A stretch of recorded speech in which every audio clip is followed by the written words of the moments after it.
আসসালামু আলাইকুম প্রিয় ভিউয়ার্স। বহুল কাঙ্ক্ষিত যে রেলপথটি উদ্বোধনের কথা ছিল, অনেকে আশায় ছিলেন যে কবে এই রেলপথটি উদ্বোধন হবে এবং কবে দক্ষিণাঞ্চলের মানুষ ঢাকাতে পৌঁছাবে।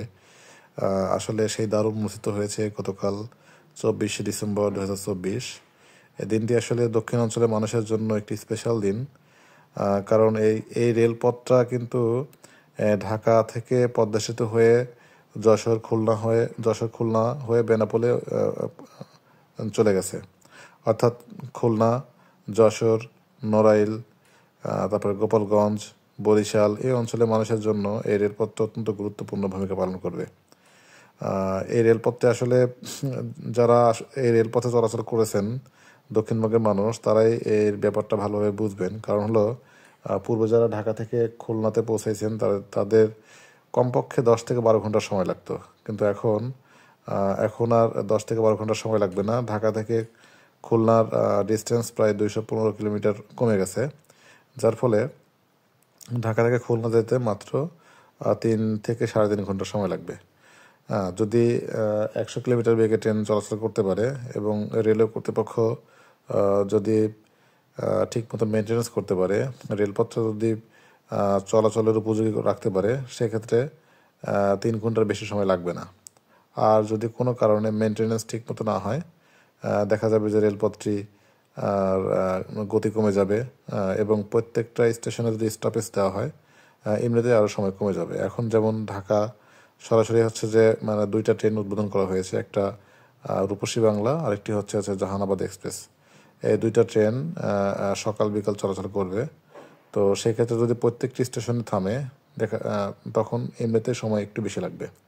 তো যাই হোক, এই ট্রেন এই ট্রেন এই ট্রেন পথ বা অর্থাৎ এই রেলপথ উন্মোচনের ফলে দক্ষিণাঞ্চলের মানুষের উপকারের পাশাপাশি এই দেশের আর্থসামাজিক উন্নয়ন অনেকটাই বৃদ্ধি পাবে। এর কারণ হচ্ছে এই রেলপথটা হওয়ার ফলে বিশেষ করে শরীয়তপুরের জাজিরা বা মাদারীপুরের শিবচর এবং ফরিদপুরের ভাঙা এইসব অঞ্চলে কিন্তু একটি অর্থনৈতিক হাব গড়ে উঠবে।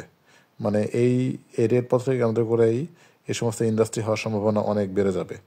তো সেক্ষেত্রে এখন আপনারা আপাত দৃষ্টিতে অনেকের কাছে মনে হইতেছে যে কিছুই না, কিন্তু আসলে এই অঞ্চলে যারা চলাচল করছেন বা আসছেন, এই যে বিশেষ করে ভাঙা থেকে ঢাকার যে এক্সপ্রেসওয়ে হয়েছে, এর পাশে কিন্তু রেলপথটি এর অবস্থান। তো যদি যদি হচ্ছে যে বিশিষ্ট ব্যবসায়ী বা বিদেশি বিনিয়োগকারী সংস্থা এইসব অঞ্চলে ইনভেস্ট করে, দেখা যাবে যে এই অঞ্চলের মানুষের এমনিতেই আর্থসামাজিক উন্নয়ন আগের থেকে বহু গুণে বেড়ে যাবে, যেটা অকল্পনীয়।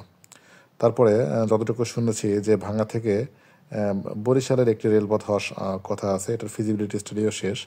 তো সেক্ষেত্রে যদি এই রেলপথটিও নির্মাণের কাজ শুরু হয়, আমাদের বরিশাল বা কুয়াকাটার যাওয়া খুব সহজ হবে এবং সেই সব অঞ্চল থেকে বিদেশি যে সমস্ত পণ্য জাহাজে করে এসে এই পথটা ব্যবহার করে ঢাকাতে পৌঁছাবে।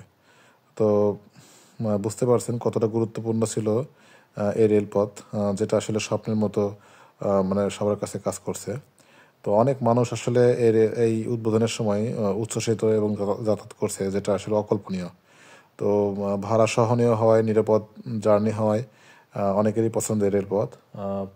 তো পরিশেষে একটি কথা বলি যে রেলপথটি নির্মাণকালে 1000 of people, অর্থাৎ 1000-এর বেশি নির্মাণ শ্রমিক এটি সরাসরি প্রশিক্ষণপ্রাপ্ত হয়েছে এবং দেশি বিদেশি অনেক প্রকৌশল বৃন্দ এখানে কাজ করার সুযোগ হয়েছে। তো নতুন নতুন অনেক কাজ এখানে করা হয়েছে, যেটা আসলে সবার দৃষ্টির অগোচরে হয়েছে। কিন্তু যারা এই পথের সাথে সংশ্লিষ্ট ছিল, যারা এই রেলপথকে দ্রুত বাস্তবায়নে সক্ষম ভূমিকা পালন করেছে, তাদেরকে আন্তরিকভাবে ধন্যবাদ।